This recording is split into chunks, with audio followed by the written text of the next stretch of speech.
We know North Korea is very good at building missiles, apparently at making nuclear bombs, and we also know that they have a very advanced cyber capability. We remember just 3 years ago, the biggest cyber attack on a corporation on U.S. soil, on Sony Pictures Entertainment, leading to hundreds of millions of dollars in kinetic damage, also hugely embarrassing for the corporation. And North Korea, after having established credibility, threatened to bomb movie theaters that would air, that would show a satirical film making fun of Kim Jong-un, and got the corporation to really cave and shelve that film.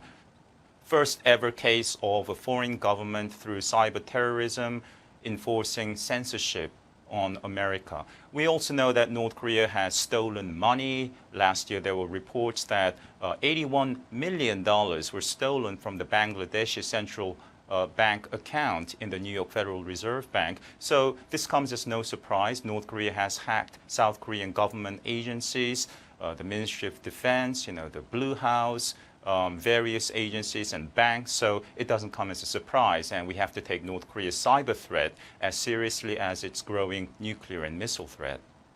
Sung-Yin, you talk about the Sony hack as one example. I mean, it's one thing to hack into a company's documents here. We're talking about military plans that were hacked into. I mean, what are the implications here at a time when the U.S. as well as South Korea and their allies are weighing all options on how to try to contain this weapons program in North Korea?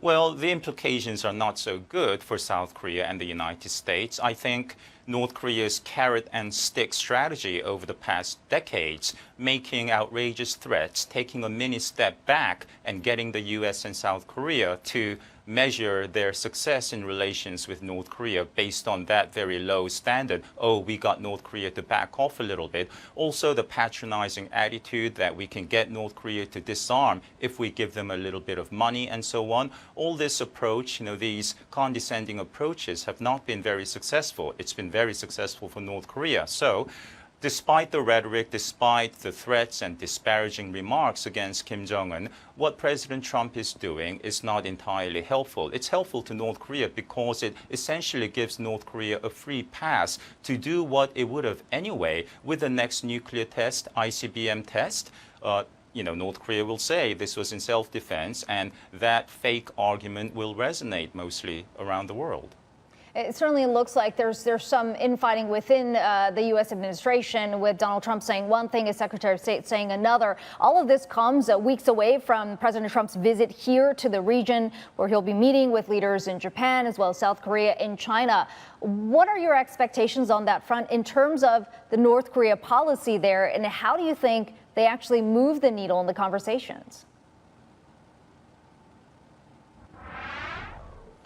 Well, I think we'll be watching out for President Trump's remarks when he visits the DMZ. Every American president on a visit to South Korea visits the demilitarized zone, the border between the North and South, to send a message to North Korea and to reaffirm the alliance and so on.